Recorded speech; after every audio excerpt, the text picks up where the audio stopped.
नमस्कार. Vanjari sisters and family या चॅनेलमध्ये तुम्हा सर्वांचं स्वागत आहे. तर आज आपण पेस्ट्रीची रेसिपी बघतोय आणि ही फक्त रेसिपी नाही आहे, तर पेस्ट्रीचा बिझनेस घरबसल्या कसा करायचा याची संपूर्ण माहिती या व्हिडिओमध्ये आहे. अगदी बेकरी स्टाईल प्रोफेशनल पेस्ट्रीज कशा तयार करायच्या, म्हणजे बेकरीमध्ये ज्या प्रकारे पेस्ट्रीज विकायला ठेवलेल्या असतात तशाच आपण घरी बसल्या कशा प्रकारे त्या तयार करू शकतो आणि कशा प्रकारे विकू शकतो याची संपूर्ण माहिती या व्हिडिओमध्ये मी दिली आहे. अगदी मटेरियल आणण्यापासून ते केक बनवायचा कसा, तो कट कसा करायचा, त्याच्या पेस्ट्रीज कशा बनवायच्या, त्या पॅकिंग कशा करायच्या आणि किती रुपयाला तुम्ही विकू शकता, किती संपूर्ण खर्च येतो हे सगळं बनवण्यासाठी, या सगळ्याची माहिती या व्हिडिओमध्ये तुम्हाला मिळणार आहे. त्यामुळे जर तुम्हाला पेस्ट्रीच्या बिझनेसविषयी सगळं जाणून घ्यायचं असेल तर हा व्हिडिओ शेवटपर्यंत नक्की बघा. तर बघा, बेकरीमध्ये ज्या साईजच्या पेस्ट्रीज मिळतात, म्हणजे प्रत्येक पेस्ट्रीची साईज ही ठराविक असते, ठरलेली असते, तर त्याच आकाराच्या आपण या व्हिडिओमध्ये एकूण 8 पेस्ट्रीज बनवतोय. तर त्यासाठी मी चिराग कंपनीचं व्हॅनिला प्रीमिक्स घेतलं आहे, कारण अर्थातच आपण पायनॅपल फ्लेवरची पेस्ट्री बनवतोय. तर सगळ्यात पहिली गोष्ट, हे किती क्वांटिटीमध्ये घ्यायचं, तर माझा कप आहे 200 ml चा आणि मी 2 कप भरून इथे प्रीमिक्स घेतलं आहे. वजन बघितलं तर हे 260 ते 270 ग्रॅम आहे. आता यामध्ये आपल्याला 2 पळ्या तेल ॲड करायचं आहे, कारण नेहमीच्या प्रीमिक्सपेक्षा हे थोडंसं जास्त क्वांटिटीमध्ये आहे. 2 पळ्या म्हणजे साधारणपणे 50 ml इतकं असतं. या ठिकाणी तुम्ही खाण्याचं कोणतंही ऑइल वापरू शकता, जे घरामध्ये आपण रेग्युलरली स्वयंपाकासाठी वापरतो तेच तेल आहे हे. फक्त त्या तेलाचा जास्त वास नाही आला पाहिजे. तर बघा, आता यामध्ये हळूहळू नेहमीप्रमाणेच पाणी ॲड करत आपल्याला याचं स्मूथ असं बॅटर बनवायचं आहे. आणि हे बॅटर एका दिशेनेच फेटायचं, जेणेकरून याच्यामध्ये कुठल्याही प्रकारच्या गुठळ्या शिल्लक राहत नाहीत. तर बघा, अशा प्रकारची कन्सिस्टन्सी आपल्याला या बॅटरची पाहिजे आहे. जनरली केकसाठी असते तशीच.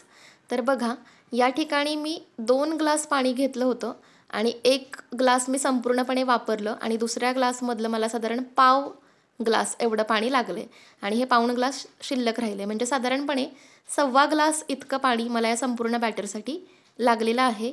यानंतर सगळ्यात महत्त्वाची गोष्ट म्हणजे टीन कोणता वापरायचा. तर माझ्याकडे हा 7 इंचाचा गोल आकाराचा टीन आहे. गोल का घेतला याचं कारण तुम्हाला पुढे कळेलच, पण मी असं सजेस्ट करेन की 7 इंचाचाच घ्या. फक्त याची उंची मला थोडीशी कमी वाटते, 2 इंचच आहे. यामुळे केक फुगायला थोडासा त्रास होतो.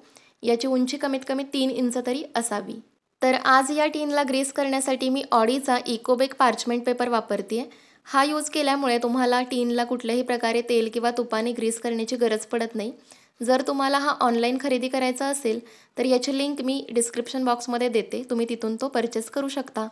तर बघा, मी याच्या मापाचा हा कट केलेला आहे आणि यानंतर याला राऊंड शेपमध्ये कट करणार आहे, जेणेकरून हा टीनमध्ये प्रॉपरली बसेल. तर बघू शकता, मी अशा प्रकारे हा टीनमध्ये ठेवून घेतलेला आहे.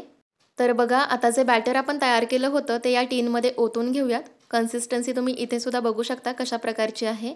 आणि यानंतर हा टीन आपल्याला अशा प्रकारे टॅप करायचा आहे. तोपर्यंत टॅप करत राहायचं आहे जोपर्यंत आपण जे ओतलेलं बॅटर आहे ते पूर्णपणे प्लेन किंवा सपाट होत नाही आणि सगळे एअर बबल्स बाहेर पडत नाहीत. तर बघू शकता, व्यवस्थित टॅप केल्यानंतर आपण हा केक नेहमीप्रमाणेच एका मोठ्या पातेल्यामध्ये बेक करणार आहोत. तर हे पातेलं आकाराने थोडंसं मोठं आहे, पण मी सजेस्ट करेन की साधारणपणे 7 ते 8 लिटरचं पातेलं असावं. त्याच्यामध्ये स्टँड ठेवून द्यायचं आहे अशा प्रकारचा उंच असा, आणि नंतर टीन ठेवायचा आहे. आणि याला कव्हर करण्यासाठी अशा प्रकारे परात किंवा ताट तुम्ही वापरू शकता. मोठं पातेलं असलं की केकला डोम शेप येत नाही. तर बघा, आता हा केक आपण 40 ते 45 मिनिट लो फ्लेमवरती बेक करायचा आहे. अशा प्रकारे केक बेक केलात कमीत कमी फ्लेमवरती, सुरुवातीपासूनच कमी फ्लेमवरती, तर पातेल्याला प्रीहीट करण्याची सुद्धा गरज पडत नाही. तर बघू शकता, 45 मिनिटानंतर आपला हा केक अतिशय मस्त असा बेक झाला आहे आणि खूपच सुंदर फुगलेला आहे. तर मी इथे टूथपिक घालून चेक पण केलेलं आहे, व्यवस्थित ती क्लीन निघाली, म्हणजे केक आपला रेडी झालेला आहे. तर अशा प्रकारे थोडासा हलकासा गोल्डन होईपर्यंत तो बेक करायचा. एकदम पांढरा नसावा, कारण जर पांढरा शुभ्र असेल केक तर तो आतून कच्चा राहण्याची शक्यता असते, त्यामुळे थोडासा गोल्डन होऊ द्यायचा. तर हा केक संपूर्णपणे थंड झाल्यानंतरच आपण टीनमधून बाहेर काढायचा असतो. तर या ठिकाणी माझ्याकडून एक चूक झाली होती, ती म्हणजे केक बेक केल्यानंतर तो मी बाहेर काढून ठेवला, पण मला एक अर्जंट काम आलं होतं, त्यामुळे मी तो 1 तासभर तसाच टीनमध्ये राहू दिला होता. त्यामुळे बघू शकता इथे ओलसर झाला आहे आणि क्रम्स पण भरपूर निघाले तिकडे अशा प्रकारे. त्यामुळे टीनमध्ये केक जास्त वेळ ठेवायचा नाही, तो लगेच हलकासा कोमट झाला की बाहेर काढायचा. आणि याच कारणामुळे मला वरून सुद्धा तो थोडासा चिकट किंवा ओलसर जाणवतोय, कारण बराच वेळ झाला आहे हा बेक करून. पण काही हरकत नाही, आपण ज्यावेळी फिनिशिंग करणार आहोत त्यावेळी एवढं काही जाणवणार नाही. तर बघा, आता आपल्याला या केकच्या 3 लेयर्स करायच्यात, पण त्याआधी सगळ्यात महत्त्वाची पुढची गोष्ट म्हणजे आपल्याला या केकचा जो वरचा भाग आहे तो कंपल्सरी कट करून घ्यायचा आहे. म्हणजे चिकट झाला आहे म्हणून मी कट करते असं नाही, तर पेस्ट्री बनवताना कुठलाही केक असू देत, वरचा भाग अशा प्रकारे थोडासा कट करून घ्यायचा. कारण शुगर सिरप आहे ते व्यवस्थितपणे सोक झालं पाहिजे. त्याचबरोबर लेयर्स व्यवस्थित एकावर एक दिसल्या तरच पेस्ट्रीज कट केल्यावरती छान दिसतात. म्हणून कंपल्सरी वरचा भाग कट करायचाच. आणि त्यानंतर या केकच्या आपण 3 लेयर्स करणार आहोत नेहमीप्रमाणेच. त्यासाठी बघू शकता मी इथे सुरीच्या मदतीने 2 ठिकाणी खाचा मारून घेत आहे. तर बघा, अशा प्रकारे खाचा मारून झाल्यानंतर किंवा केकला कट देऊन झाल्यानंतर आपण एक दोरा घेणार आहोत, जो आपण शिलाई कामामध्ये वापरतो, एकदम नाजूक असतो. तर तो दोरा घेणार आहोत आणि त्याच्या साहाय्याने आपण या केकच्या 3 लेयर्स करणार आहोत. तर आपले हात जे आहेत ते दोन्ही समांतर पाहिजेत आणि जर ते समांतर असतील तरच आपल्या लेयर्स वर खाली होणार नाहीत आणि व्यवस्थित प्लेन तयार होतील. तर बघा, आता पुढचा घटक आहे तो म्हणजे शुगर सिरप. तर त्यासाठी मी एका पेल्यामध्ये अर्ध्या पेल्यापेक्षा थोडंसंच जास्त पाणी घेतलं आहे आणि ml बघितलं तर हे साधारणपणे 115 ते 120 ml असेल. तर बघा, यामध्ये आपण ॲड करणार आहोत पायनॅपल इसेन्स, कारण हा पायनॅपल फ्लेवरचा केक आहे किंवा पेस्ट्रीज आहेत म्हणून. तर 7 ते 8 थेंब मी याच्यामध्ये ॲड केलेले आहेत. त्याचबरोबर मी यामध्ये एकूण 5 चमचे साखर घेतलेली आहे. जनरली अर्धा किलोच्या केकमध्ये आपण 4 चमचे वापरतो, पण हा केक थोडासा मोठा आहे त्यामुळे इथे मी 5 चमचे साखर वापरली आहे. तर बघा, ही आपल्या केकची सगळ्यात खालची लेअर आहे आणि ही ठेवण्याआधी जनरली आपण बेसवरती थोडीशी व्हिपिंग क्रीम लावतो, जेणेकरून आपला केक जागचा हालू नये. पण इथे मी तसं काही केलेलं नाही आहे, कारण असंही आपण या केकच्या पेस्ट्रीज कट करणार आहोत, कारण आपल्याला हा केक ॲज इट इज कुणाला विकायचा नाही आहे. त्यामुळे खाली क्रीम नाही लावली तरी चालेल, काहीच हरकत नाही. आता या लेअरला संपूर्णपणे आपल्याला शुगर सिरपने सोक करायचं आहे. तर बघा, सगळ्यात आधी तुम्हाला हे ठरवता आलं पाहिजे की तुम्हाला सगळ्या केकला व्यवस्थितपणे शुगर सिरप लावता येतं का? म्हणजे सगळीकडे अगदी समान एकसारखं तुम्ही लावू शकता का? की मध्येच जास्त, मध्येच केक कोरडा असं होतं का तुमच्याकडून? जर होत असेल तर तुम्ही अशा प्रकारची स्प्रे बॉटल कंपल्सरी वापरा. कारण ही पेस्ट्री आहे, केक नाही आहे आणि पेस्ट्रीमध्ये संपूर्ण केक हा एकसारखा ओलसर असला पाहिजे, एकसारखा सोक झाला पाहिजे. त्यामुळे पेस्ट्री बनवताना तरी तुम्ही अशा प्रकारची स्प्रे बॉटलच यूज करावी, जर तुम्हाला व्यवस्थित शुगर सिरप लावता येत नसेल तर. तर बघा, मला बऱ्यापैकी प्रॅक्टिस आहे त्यामुळे मी चमच्यानेच हे शुगर सिरप व्यवस्थित लावून घेते आहे आणि ही संपूर्ण लेअर एकदम प्रॉपरली ओली करायची आपल्याला. आणि लक्षात ठेवा, हे जेवढं आपण शुगर सिरप बनवलेलं आहे तेवढंच आपल्याला संपूर्ण केकला पुरवायचं आहे, हे लक्षात ठेवायचं. एकसारखं तिन्ही लेअरला व्यवस्थितपणे हे पुरवायचं आहे आणि सगळीकडे ते एकदम एकसारखं लागलं पाहिजे, म्हणजे पेस्ट्री खाताना ते कुठेही कमी जास्त किंवा मध्येच कोरडं वगैरे असं जाणवलं नाही पाहिजे. तर बघा, आता या लेअरवर आपण पूर्णपणे व्हिपिंग क्रीम लावून घेतो आहे. तर त्यासाठी मी एका पायपिंग बॅगमध्ये ही व्हिपिंग क्रीम भरून घेतली, जेणेकरून ती एकसारखी लागेल. तर क्रीम बघू शकता मी कशा प्रकारे लावते आहे. आपण ज्याप्रमाणे केक तयार करताना लावतो व्हिपिंग क्रीम, तशीच इथे पण लावून घेतलेली आहे. आणि पॅलेट नाईफच्या मदतीने अतिशय व्यवस्थित आणि सावकाशपणे ही क्रीम आपल्याला प्लेन करून घ्यायची आहे. तर ही स्टेप खूपच कंपल्सरी आहे, कारण जर तुम्ही क्रीम प्लेन केली तरच या पेस्ट्रीज कट केल्यानंतर अतिशय मस्त अशा आतमध्ये लेयर्स त्याच्या दिसतात. तर बघू शकता, ही खूप सावकाशपणे आणि अतिशय चांगल्या प्रकारे प्लेन करून घ्यायची आहे क्रीम आपल्याला.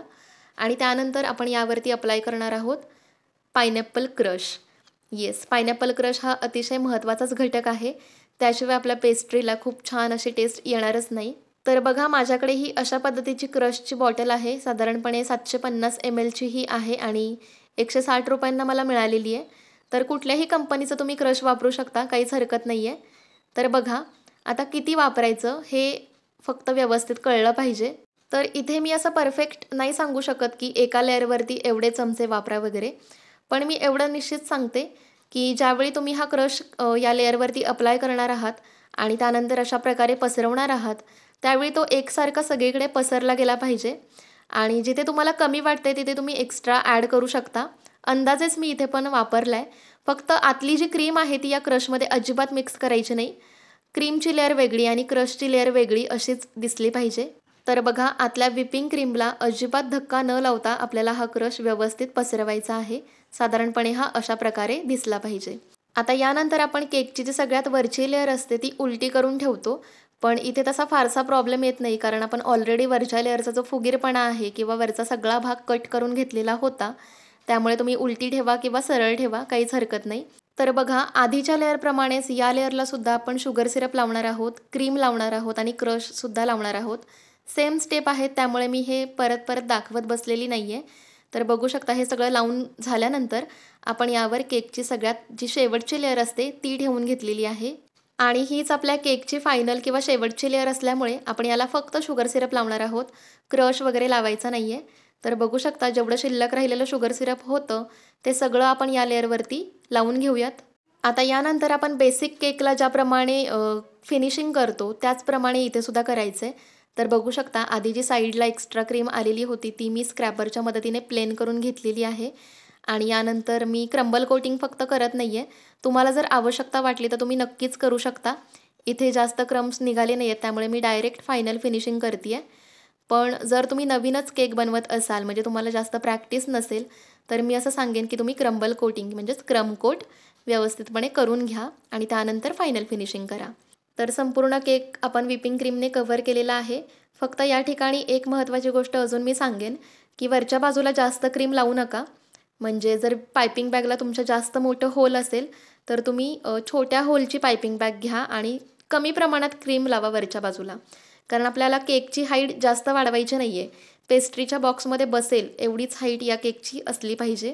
कारण पेस्ट्रीचा जो बॉक्स असतो त्याची हाईट असते 3 इंच आणि आपला केक आहे तो अर्थातच 3 इंचापेक्षा कमीच उंचीला असला पाहिजे. तर या ठिकाणी संपूर्ण केकला कव्हर करण्यासाठी प्लस वरती थोडीशी डिझाईन करण्यासाठी मला संपूर्णपणे 250 ml इतकी व्हिपिंग क्रीम लागलेली आहे.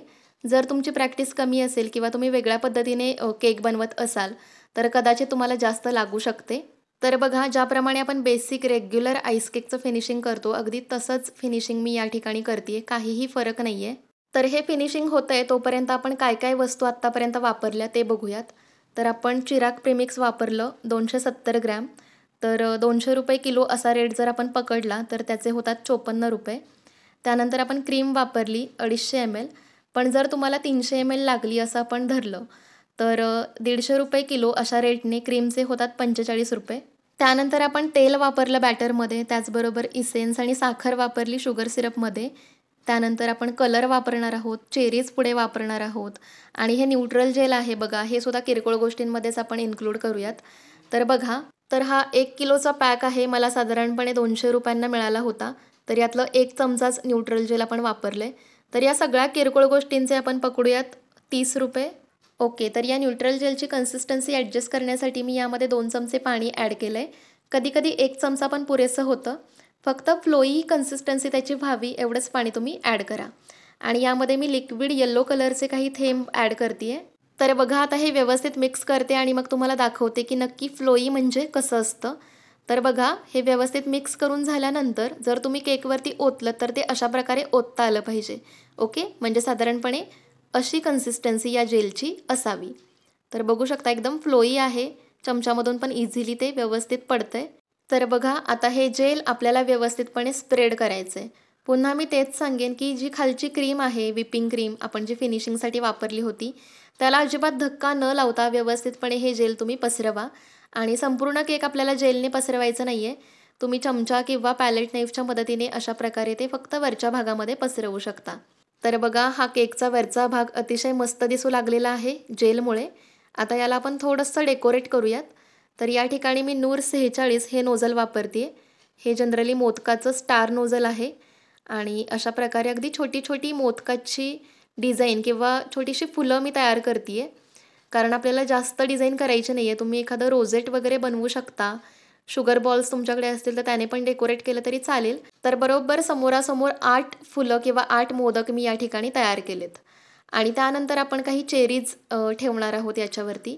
चेरीज अतिशय महत्त्वाच्या, याच्यामुळेच पेस्ट्रीला खूप मस्त असा लुक येतो, त्यामुळे या कंपल्सरी पाहिजेतच. तर आता हा केक रेडी झाला आहे, पण याच्या पेस्ट्रीज तयार करण्याआधी आपल्याला हा केक कंपल्सरी 1 तास फ्रीजमध्ये सेट करायला ठेवायचा आहे.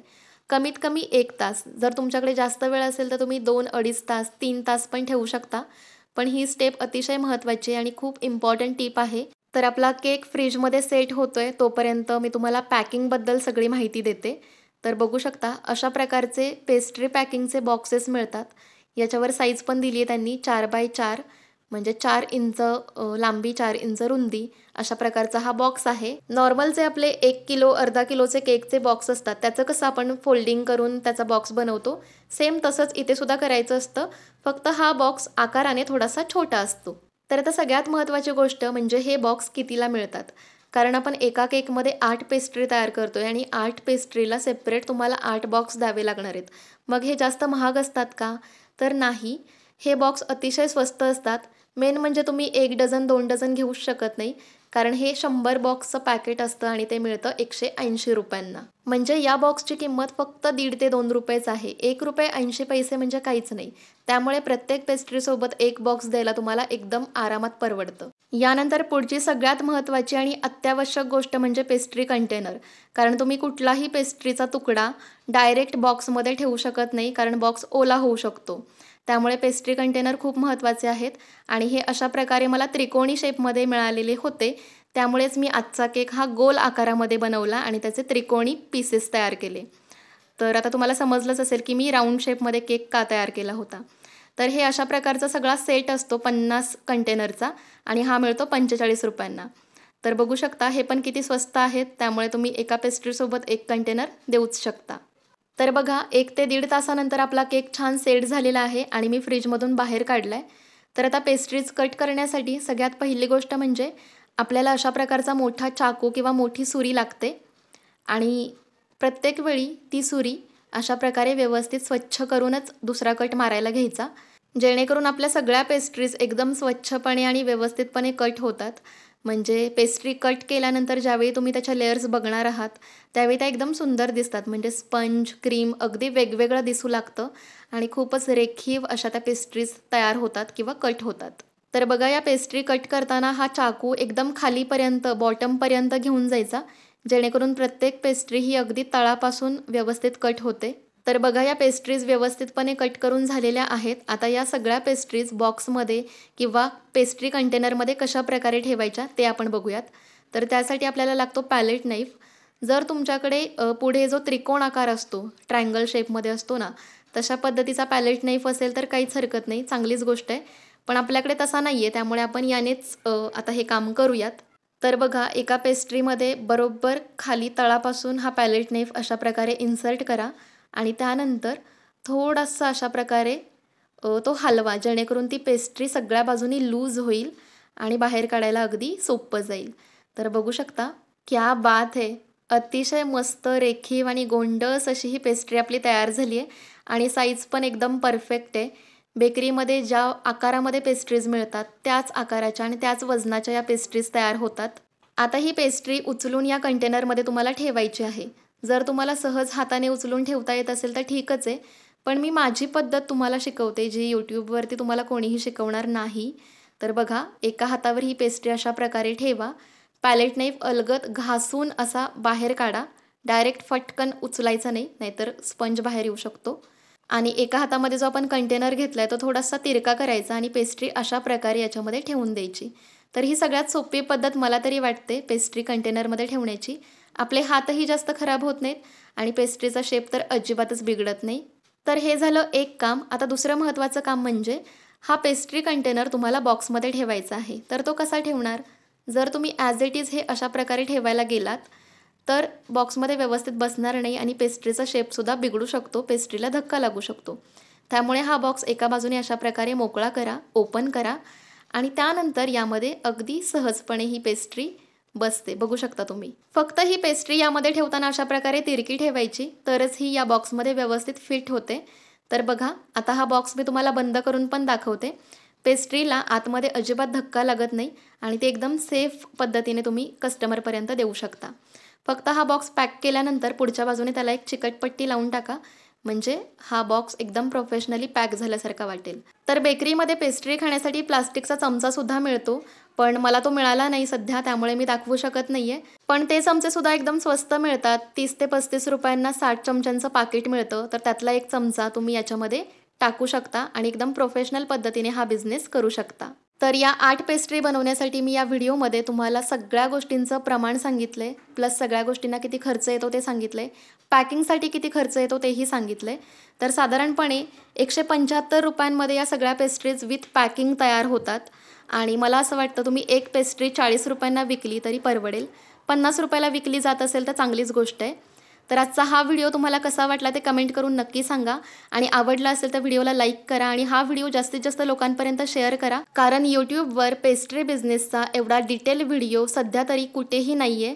त्यामुळे नक्की शेअर करा आणि चॅनेलला सबस्क्राईब करा.